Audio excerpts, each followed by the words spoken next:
Seorang ibu rumah tangga dengan ini bukan untuknya. Namun wanita ini tanpa ragu berjalan ke arah kerumunan. Lalu dia mengeluarkan setumpuk uang tunai yang tebal dari tas.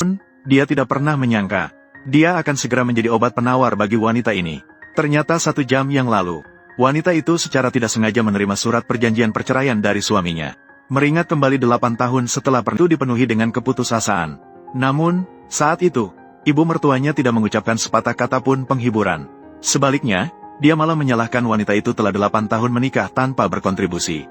Bahkan tidak bisa melahirkan anak.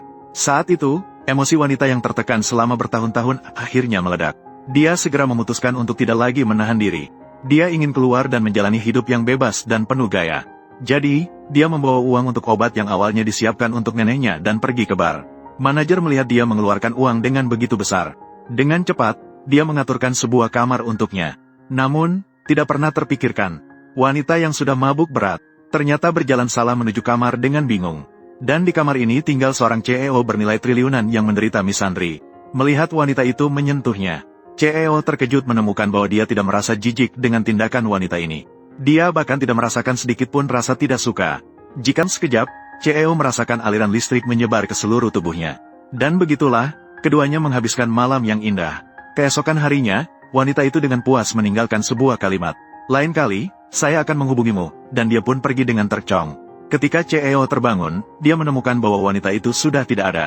Dia segera menghubungi asistennya, meminta asistennya untuk memanggil dokter psikologi. Setelah dokter memeriksanya, dengan senyum lebar, dia mengucapkan selamat padanya. Karena lebih dari 10 tahun, dia akhirnya tidak lagi menolak hati wanita yang terbuka. Memahami apa yang dikatakan Huo. Bahkan jika harus membalikkan seluruh kota laut, kami akan menemukan wanita itu. Di sisi lain, wanita itu dengan marah menyerang perusahaan suaminya. Wanita yang awalnya sedang bernegosiasi baik dengan suaminya, segera bersembunyi di bawah meja. Suaminya sangat terkejut melihat wanita itu. Dialah ini datang menghampirinya, wanita mana yang akan melewatkannya?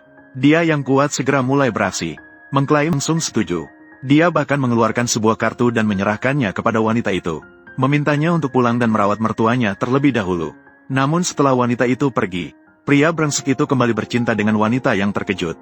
Dia bahkan mengatakan bahwa wanita itu hanyalah seorang pengasuh gratis.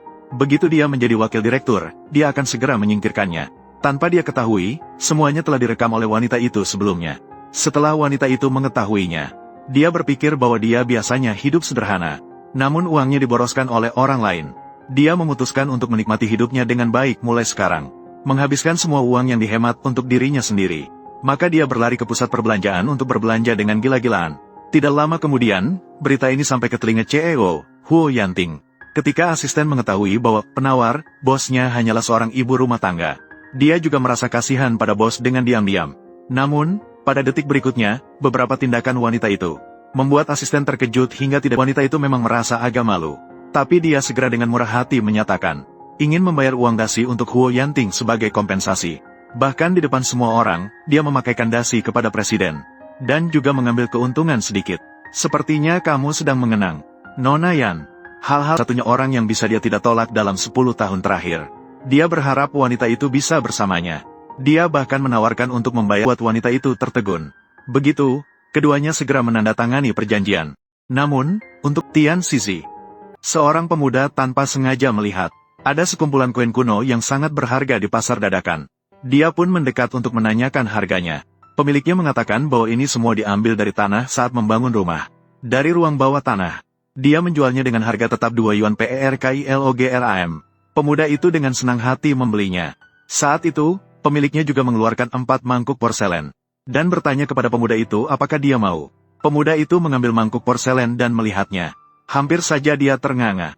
Ternyata beberapa mangkuk porselen ini adalah artefak tingkat 1. Untuk tidak memberikan petunjuk kepada pemiliknya, dia menyatakan bahwa ini hanyalah mangkuk biasa untuk menyajikan nasi. 2 yuan paling banyak. Pemilik yang tidak paham tentang barang tersebut segera membelikan mangkuk itu kepada pemuda.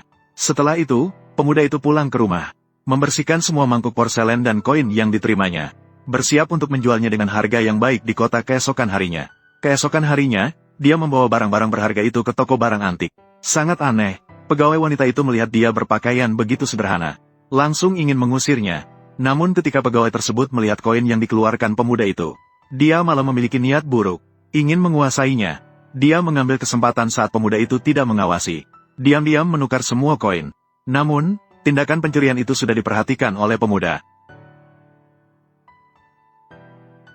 Namun pemuda itu memberitahunya tentang tindakan menukar koin yang baru saja kamu lakukan. Saya melihat dengan jelas. Makanan bisa dimakan sembarangan, tapi kata-kata tidak bisa sembarangan. Saat itu, pemilik mendengar suara gaduh dan mendekat.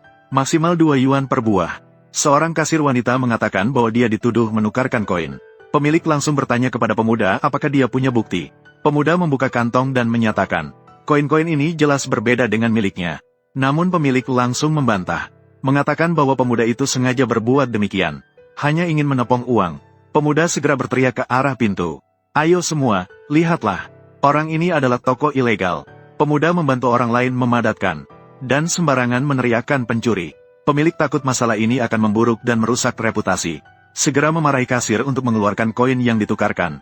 Keluarga kalian adalah toko gelap, tidak ada kredibilitas sama sekali. Cepat pergi. Hei adik kecil, hei adik kecil. Setelah itu, pemuda pergi ke sebuah toko barang antik. Pemilik langsung mengenali koin-koin ini. Semuanya adalah uang besar dari dinasti Ming. Segera menawar 1,05 juta. Membeli semua koin. Pemuda baru saja keluar melihat seorang gadis duduk di tanah sambil menangis. Dia lalu mendekat bertanya apakah dia butuh bantuan. Gadis itu langsung membuka kotak di tangannya. Bertanya kepada pemuda apakah barang antik ini diterima.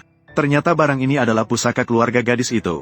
Hanya karena ayahnya sakit parah dan dirawat di rumah sakit, membutuhkan biaya operasi 50.000. Pemuda itu langsung menyadari bahwa ini bukanlah teko biasa.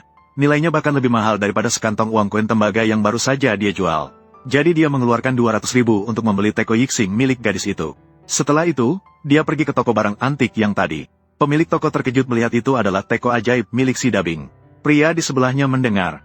Dia langsung menawarkan 500.000 untuk membelinya. Pemuda itu menyadari bahwa dia akan dijadikan orang bodoh. Dia segera menyatakan bahwa dalam sebuah lelang, sebuah barang yang kualitasnya lebih rendah dibanding ini bahkan terjual 6,8 juta. Namun, pria itu berusaha keras untuk membeli dan menjual cepat. Tuan Chen, apakah ini bisa dijual kepada saya? Saat menyaksikan suami membawa mahasiswi pulang ke rumah, wanita memutuskan untuk benar-benar melepaskan hubungan ini. Dia menandatangani surat perceraian, menghapus semua informasi pribadinya. Dengan tegas, dia naik pesawat dan meninggalkan kota ini. Pria itu awalnya mengira dia hanya marah. Sampai dia pulang dan melihat barang-barang istrinya sudah dikosongkan. Dia baru menyadari bahwa dia benar-benar telah kehilangan istrinya.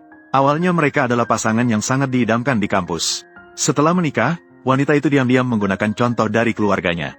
Membantu suaminya menjadi presiden yang sukses dalam karir. Namun, tidak disangka suaminya dijebak di acara bisnis ini.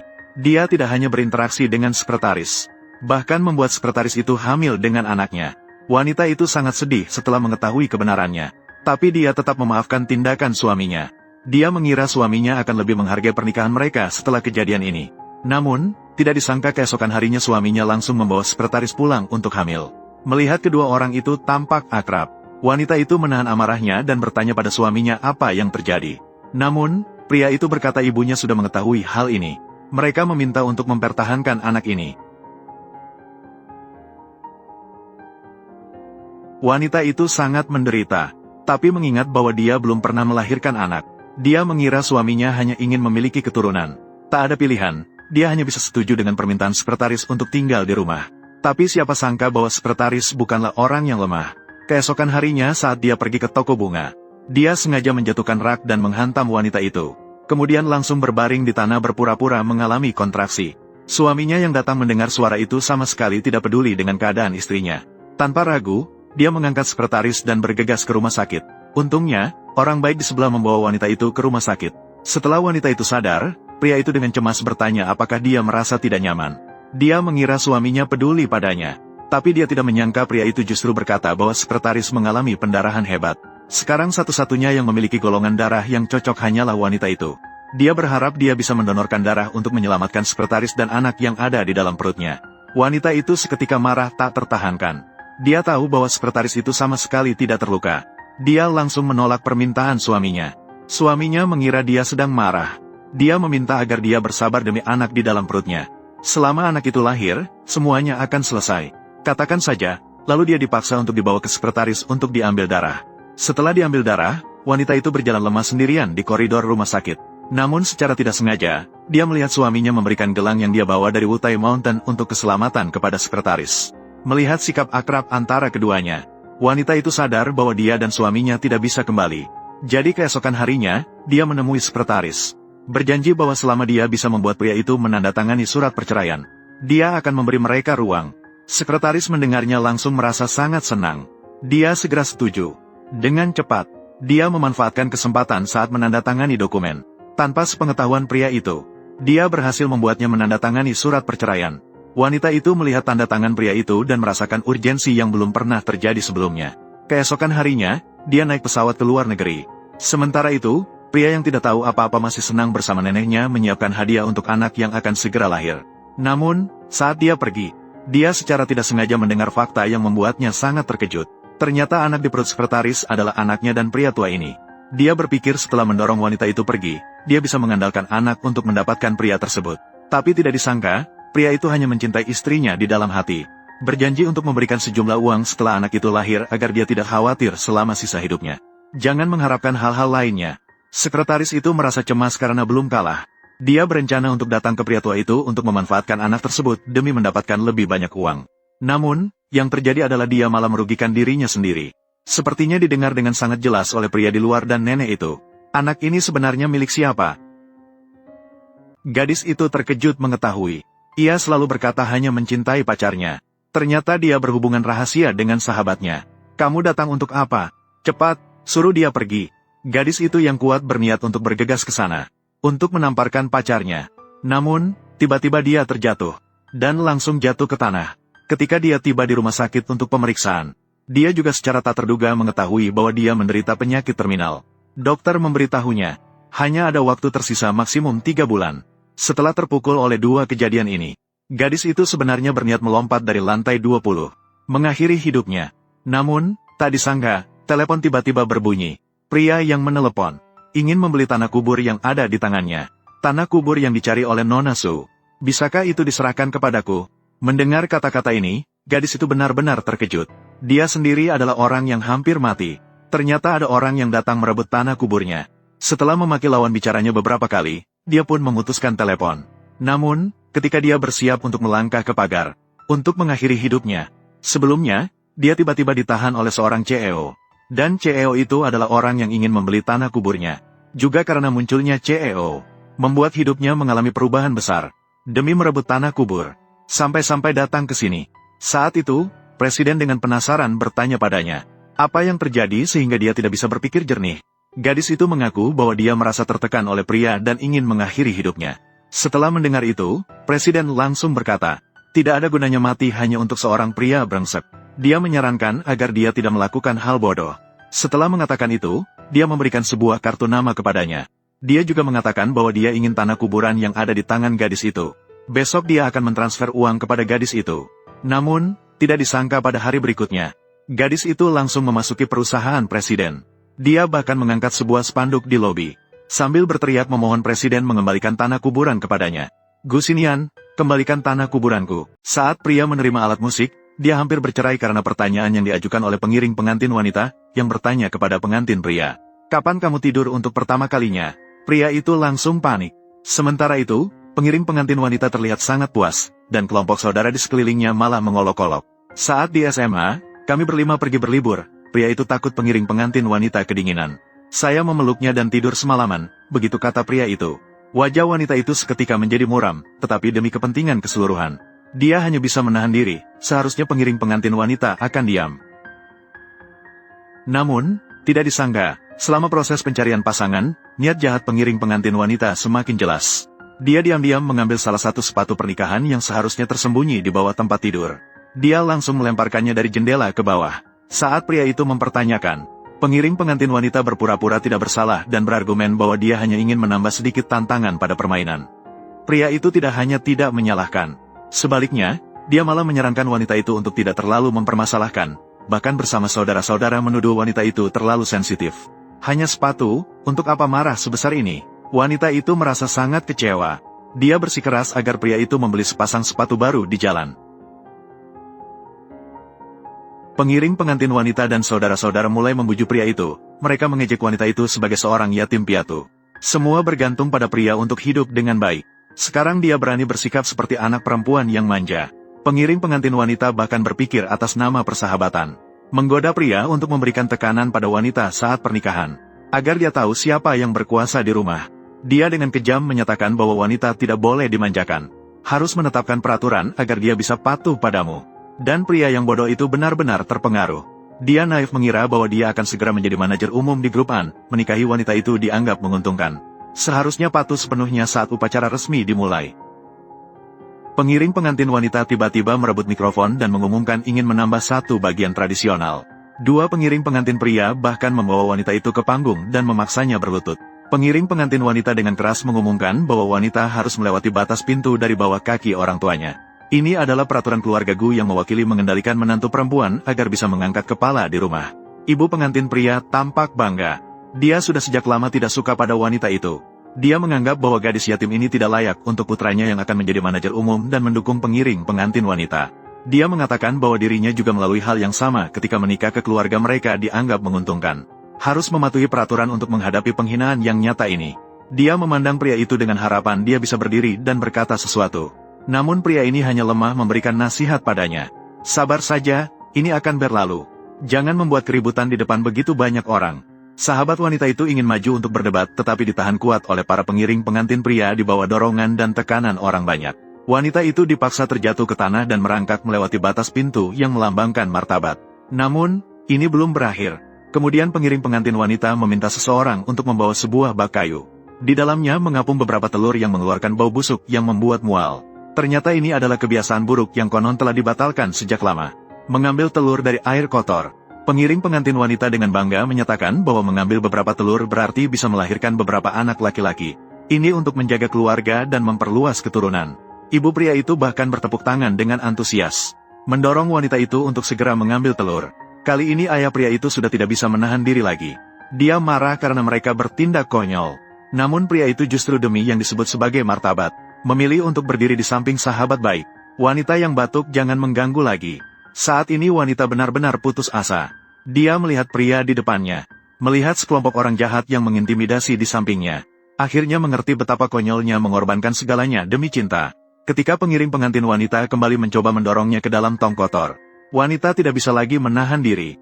Dia mengambil sebotol anggur merah di sampingnya. Dan menghantamkannya dengan keras di kepala pengiring pengantin wanita. Seluruh ruangan menjadi gaduh. Kemudian wanita itu melepaskan sepatu hak tingginya. Dia merobek kain penutup kepala.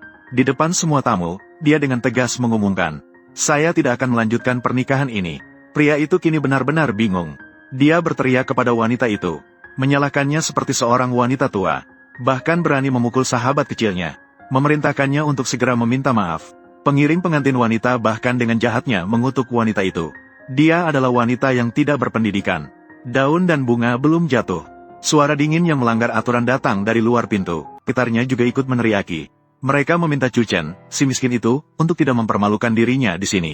Untuk benar-benar mengalahkan Chu Chen, Sun Hao mengeluarkan sebuah kartu hitam emas. Dia memperlihatkan di depan umum bahwa ini adalah satu-satunya kartu di acara ini. Tiket masuk legendaris yang bernilai lebih dari ratusan juta. Hanya dia yang berhak menghidupkan pernikahan megah ini.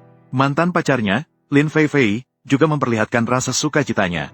Dia mengejek Chu Chen, yang seumur hidupnya tidak akan pernah bisa mencapai suasana seperti ini. Dia bahkan merasa beruntung telah berpisah dengannya. Ken Hao dan Chu Chen bisa mengaktifkan kartu ini. Mereka berdua akan berlutut dan meniru suara anjing. Menghadapi teriak ambil kertas itu dari tangan Sun Hao. Yang sebenarnya adalah kartu hitam super yang menjadi miliknya. Chu Chen meletakkan kartu tersebut di atas alat. Seluruh lampu di aula seketika terfokus padanya. Apa yang akan terjadi pada pasangan hina ini selanjutnya? Pemuda yang terlahir kembali berusaha mendapatkan kekayaan pertamanya. Ia bahkan membawa separuh dari orang terkaya di dunia untuk berkeliling pasar sayur merasakan kehidupan sehari-hari. Lalu pergi ke tempat mandi untuk dilayani oleh 3 guru yang memberikan suara. Bahkan membuatnya duduk di keranjang belanja di supermarket. Merasakan pelatihan biliar dari asisten dosen cantik yang bahkan tak tergambar dalam mimpinya. Tidak hanya membuat kehidupan orang terkaya yang sebelumnya kehilangan semangat, mendapatkan masa kedua yang baru. Juga membuat pemuda tersebut tiba-tiba menjadi manajer umum perusahaan. Dan alasan pemuda itu mendapatkan kesempatan seperti itu. Juga karena keponakan perempuan tertua orang terkaya. Yang awalnya siap mewarisi kekayaan orang terkaya hanyalah keponakannya. Tidak terduga, dalam wasiat orang terkaya ternyata muncul seorang cinta pertamanya. Ia bahkan memiliki 7 kesamaan dengan cinta pertama orang terkaya. Jadi tidak hanya mengeluarkan pemuda dari masalah, bahkan harus membuatnya menyamar sebagai anak di luar nikah orang terkaya yang hilang bertahun-tahun. Dan sekantung emas inilah yang menjadi imbalan pemuda tersebut. Dalam keadaan terdesak, pemuda itu langsung menyetujuinya. Ketika malam pertama mereka bertemu sebagai ayah dan anak, pemuda itu langsung berlutut di tanah. Kemudian keponakannya menyerahkan tes paternitas yang dipalsukan. Orang terkaya yang hampir linglung itu segera meyakini bahwa dia adalah putranya yang hilang bertahun-tahun. Pemuda ingin menyenangkan orang terkaya. Ia berniat membawanya menonton pertandingan biliar. Namun tak disangka, ia menerima telepon mendadak bahwa ada masalah mendesak di tempat biliar miliknya. Dalam keadaan terpaksa, mereka berdua mengubah rute di tengah jalan. Namun pada saat itu, pemuda secara tidak sengaja melepaskan kedua tangannya. Kursi roda orang terkaya meluncur dengan pelan menuruni jalan menuju ke jalan raya. Yang lebih menakutkan adalah mobil van yang melaju kencang dari arah berlawanan. Pada saat krusial antara hidup dan mati ini, pemuda tidak sempat berpikir lebih panjang. Dengan 3 langkah dan 2 langkah melompat, ia akhirnya tiba tepat 1 detik sebelum tabrakan. Ia berhasil menyelamatkan orang terkaya. Meskipun orang terkaya itu lumpuh. Namun, karena ia bisa menjadi orang terkaya, ia lebih pintar dari siapapun. Kakinya yang cacat, masih perlu ditransfer darah. Tidak ada salahnya menikmati hidup saat ini, apalagi untuk merasakan kebebasan. Ia bisa merasakan bahwa perasaan pemuda tersebut tulus kepadanya. Ia menganggapnya seperti ayah kandungnya. Untuk menenangkan orang terkaya, pemuda itu membawa orang terkaya ke pusat laundry yang belum pernah ia kunjungi sebelumnya. Tidak hanya mengaturnya dengan baik, tetapi juga membuatnya merasa sangat nyaman. Bahkan manajernya pun iri melihat betapa baiknya anak sulungnya ini kepada ayahnya. Pemuda itu berusaha keras untuk membawa ayahnya berkeliling. Tidak hanya mengubah penampilannya. Bahkan kursi roda yang rusak itu diubah menjadi troli belanja supermarket. Selama dirinya tidak merasa canggung. Yang canggung justru adalah orang-orang di sekitar. Ketika tiba di tempat biliar milik pemuda, pemuda bahkan mengajarkan orang terkaya bagaimana bermain biliar seperti seorang pria terhormat. Ia yang dulunya terbiasa bermain golf di masa muda, langsung dapat menguasainya dengan sangat cepat. Di bawah bimbingan asisten wanita cantik, orang terkaya ini telah melupakan bahwa dirinya adalah seorang tokoh besar yang memiliki keterbatasan fisik. Namun tiba-tiba, si rambut putih yang datang untuk menagih memblokir pemuda di dalam ruangan. Tidak hanya mengusir semua tamu, tetapi juga mulai mengejek mereka berdua di hadapan orang terkaya. Meskipun pemuda itu berkata bahwa dirinya adalah penyimpan kekayaan orang terkaya, kali ini si rambut putih semakin senang, tidak hanya mempermalukan orang terkaya di depan umum, tetapi juga langsung mengambil jam tangan Patek Philippe miliknya yang bernilai miliaran. Jam tangan Patek Philippe yang hanya ada 1 di dunia. Diambil secara paksa. Namun orang terkaya tidak merasa takut sama sekali. Ia hanya mengangkat telepon dan memanggil bawahannya. Kaisar bawah tanah terbesar di Jiangcheng. Mendengar bahwa ini adalah pernyataan dari orang terkaya, langsung membalikkan arah kendaraan. Sekitar 100 mobil mewah langsung menuju tempat biliar pemuda. Saat itu, si rambut putih bersiap untuk memberikan pelajaran kepada orang terkaya. Menggunting rambutnya yang megah dalam sekejap, Kaisar bawah tanah segera menendang pintu masuk. Ketika melihat orang terkaya yang terjerembab di troli belanja, kini, seluruh semesta kecilnya meledak total. Hari pertama wali kelas mengajar, dia segera menemukan di pintu kelas ada 3 gelas air yang digantung oleh siswa. Dan semua siswa dengan bersemangat berpikir, mereka bisa membuat guru menjadi kebasahan. Namun, wali kelas ternyata menggunakan tangan dan kakinya untuk menangkap gelas-gelas itu dengan stabil. Bagaimana dia bisa menyentuh 3 gelas air itu? Para pengacau menganggap, guru tadi melewati jebakan itu murni karena keberuntungan. Kali ini mereka menyiapkan perangkat pemicu senar. Selama mereka memicu bubuk di atas kepala, itu akan segera jatuh. Tidak ada yang bisa menghindari bencana ini. Namun hasilnya membuat semua orang terkejut. Wali kelas sudah bersiap-siap dan membuka perangkat pemicu. Dia tidak hanya selamat tanpa cedera, tetapi juga memanfaatkan pantulan tepung untuk menyemprotkan semua tepung ke badan siswa.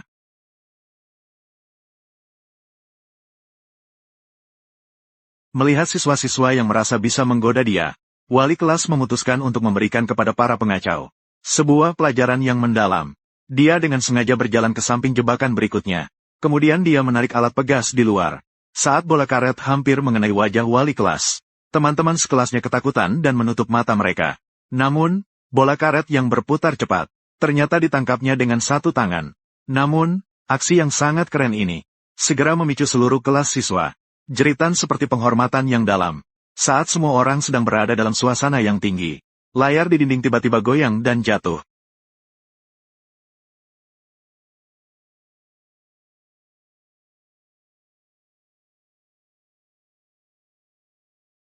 Semua siswa tidak menyangka, wali kelas baru bisa sehebat ini.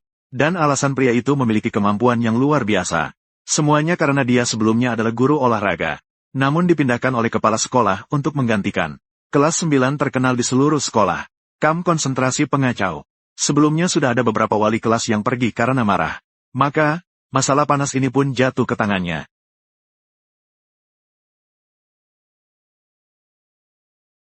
Dia sedang merencanakan untuk mengundurkan diri ketika tiba-tiba muncul sistem wali kelas di depannya.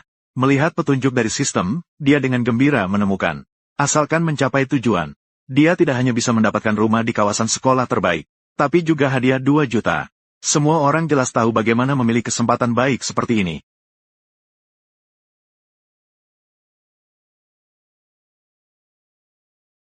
Pria yang mengambil alih pekerjaan wali kelas baru saja keluar.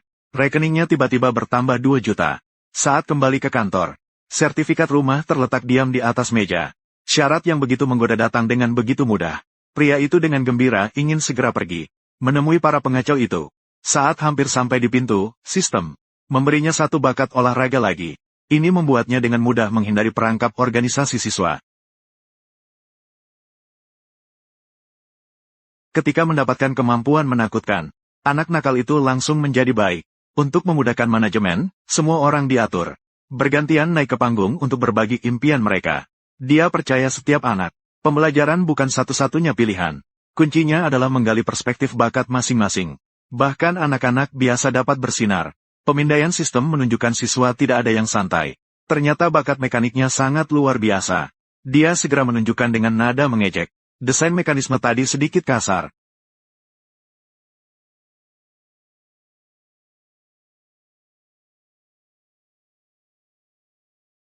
Banyak kali yang dibutuhkan siswa adalah bukan seorang guru yang bermuka masam, melainkan seseorang yang dapat memahami situasi mereka. Orang yang memberikan dukungan yang tepat. Bahkan jika anak yang berperilaku paling buruk dipuji, mereka juga akan berusaha untuk berkembang. Namun ketika dia memperhatikan beberapa siswa berprestasi di kelas, ternyata ada yang terang-terangan bolos tanpa jejak. Setelah bertanya, dia baru tahu yang paling mengacau. Seseorang yang bolos setiap hari untuk bermain bola. Wali kelas yang tidak ingin menyerah pada siswa manapun. Langsung menuju lapangan basket, mengatakan bahwa dia bisa tantangan Oneonon. Mereka 6 orang melakukan pertahanan. Hal ini membuat Chu Xiaoran yang menganggap diri ahli olahraga merasa lucu. Siswa yang menyaksikan juga merasa dia sedang bicara besar. Bantu saya menambahkan sedikit hiasan. Hiasan tinggi. Hiasan. Tanpa hiasan. Jika kalian menang, selama sebulan kalian tidak perlu masuk kelas. Berpura-pura menjadi kata baru. Jika kalian kalah, setiap pelajaran selama sebulan ini harus benar-benar hadir di kelas. Mendengar hadiah yang hampir tanpa usaha ini, Chu Xiaoran langsung setuju untuk berkompetisi. Entah bagaimana, dia baru saja menyombongkan diri kepada teman-temannya bahwa guru tidak bisa mengalahkannya. Lawan dengan cepat mencetak gol. Fokuslah. Tutup yang pertama. Setelah menyadari wali kelas baru ini sangat kuat, Chu Xiaoran segera mengumpulkan anggota tim untuk menyiapkan pertahanan. Pada saat dia mengira bisa menutup semua akses, sesuatu yang tidak terduga terjadi.